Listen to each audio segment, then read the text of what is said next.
Post में आपका स्वागत है। आपके साथ में मैं हूं अनामिका। देखिए, उत्तर प्रदेश के शाहजहांपुर के जलालबाद में भाई श्री गुप्तेश्वर जी महाराज जो हैं वो 23 नवंबर से भागवत कथा कर रहे हैं। और आपको बता दें कि दूसरे दिन भी उन्होंने काफी अच्छे से भागवत कथा का आयोजन वहां पर किया। काफी सारे जो भक्त उनके थे वो वहां पर पहुंचे। सबने बहुत ही अच्छे से उनकी जो कथा है, जो भागवत कथा है, उसको बहुत अच्छे से सुना। सब सराबोर होकर के उनकी कथा को सुन रहे थे। यहां तक कि कई बार देखा गया कि भक्तों की आंखों में आंसू भी आ गए थे। आपको बता दें कि काफी संख्या में वहां पर उनके श्रद्धालु जो थे वो बैठे हुए थे। आपको पहले भी बताया कि कलश यात्रा से इस भागवत कथा की वहां पर शुरुआत हुई थी और दूसरे दिन भी वहां पर काफी अच्छे से लोगों ने इस चीज को, भागवत कथा को काफी एंजॉय किया। ये भी आपको बता दें कि एक आईपीएस अधिकारी के मुंह से, यानी कि एक आईपीएस अधिकारी जब इस तरीके से भक्तों के सामने में भागवत कथा कहते हैं तो उसकी बात कुछ अलग ही हो जाती है। उन्होंने खुद भी कहा कि हाथों में पहले बंदूक रहता था, लेकिन अब देखिए कितना रूप परिवर्तन हो गया है। तो बहुत ही अलग और बहुत ही सुंदर कथा का आयोजन किया गया। हालांकि अभी आपको बता दें कि काफी समय तक अभी जो महाराज जी हैं वो काफी समय तक, गुप्तेश्वर जी महाराज जो है वो काफी समय तक अभी भारत में अलग अलग जगहों पर ये भागवत कथा करेंगे। और उसके बाद वो बाहर, यानी कि विदेश में भी बता दें कि वहां पर भी जाकर के भागवत कथा का आयोजन करने वाले हैं। 15 अगस्त के बाद से वो बाहर जा सकते हैं, लंदन, अमेरिका और सिंगापुर में कथा करने के लिए निकल जाएंगे। तो आप खुद भी सुनिए। मारे अब बताइए क्या लक्ष्य है जीव का? जीव का लक्ष्य क्या है, ये भी आप बता दें। अच्छा, और कुछ हो तो हमारा ये भी बताइए, भगवान के कितने अवतार हुए? अच्छा, और कोई सवाल है सौनक जी तो भी पूछ लीजिए। तो सौनक जी ने कहा, महाराज अंत में ये भी बता दीजिए कि भगवान के स्वधाम गमन के बाद धर्मः कह कम शरणम गता, ये धर्म किसकी शरण में गया है? किम से यह शास्त्र सारह कह स्ववतार प्रयोजनम, किम कर्म केवतारश्च धर्म कम शरणम गतः।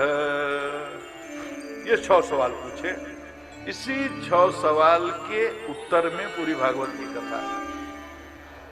सौनक जी ने जब ये सवाल पूछा तो सूत जी बड़े प्रसन्न हो गए। कहा, ऋषियों, बड़ा ही शानदार सवाल आपने किया है, मेरा हृदय बहुत ही प्रसन्न है। ये सवाल इसलिए कि इसका जवाब से हम उत्तर देंगे, इससे लोक का कल्याण होगा। आपके माध्यम से पूरे लोक को ये पता चलेगा कि क्या कल्याण का रास्ता है, शास्त्रों का सार क्या है, भगवान जन्म अवतार क्यों लेते हैं, भगवान के कितने अवतार हुए, जीव का अंतिम लक्ष्य क्या है और धर्म आखिर किसकी शरण में गया। तो इन सारे प्रश्नों का उत्तर मैं देता हूं, लेकिन पहले मैं अपने गुरुदेव का ध्यान कर लूं। इनके गुरु कौन है? सुखदेव जी।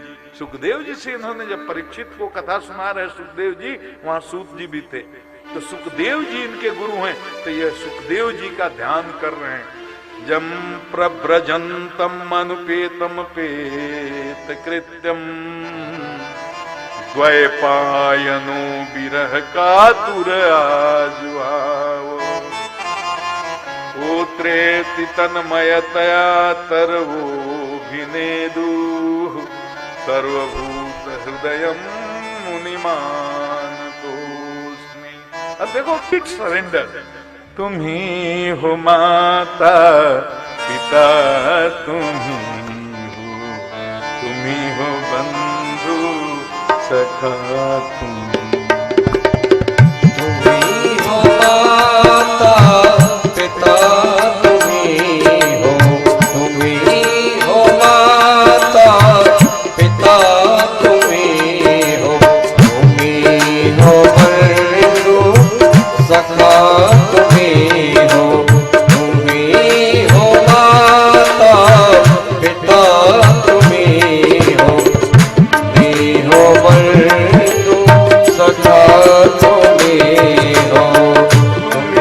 हो नैया, तुम्ही खेवैया, तुम्ही हो नैया, तुम्ही खेवैया, तुम्ही हो बंधु सखा, तुम्ही हो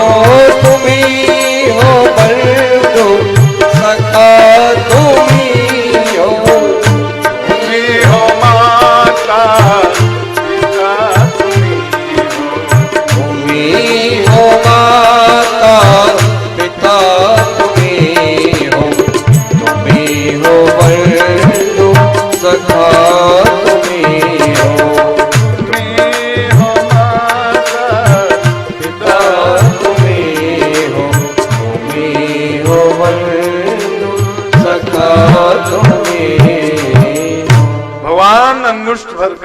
छोटा स्वरूप लेकर के उत्तरा के गर्भ में प्रवेश करके परीक्षित की रक्षा की।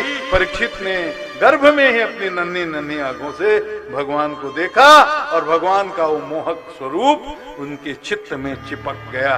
तो परीक्षित ऐसे भक्त हैं जिनको गर्भ में ही भगवान ने, ठाकुर जी ने जाकर के, देखो कितना कृपालु है, कितना दयालु है हमारा ठाकुर, कि सबसे अगर कोई अपवित्र जगह है, सबसे अगर कोई गंदगी वाली जगह है जिसकी चर्चा देखिए शंकराचार्य ने की है, महाराज महाभाग ने की है, वो माँ का गर्भ है।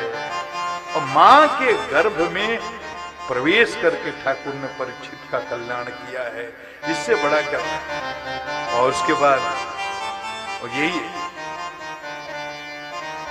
किसी को हमने भोजपुरी में 2 लाइन का समय बहुत कम है कि केहू न काम आई तब शाम काम के केहू न काम आई तब शाम काम आए हैं। केहू न काम आई तब शाम काम केहू न काम आई तब शाम काम आए हैं। संग छोड़ दी सवेता, संग छोड़ दे सवेता, आपन उहे बनई।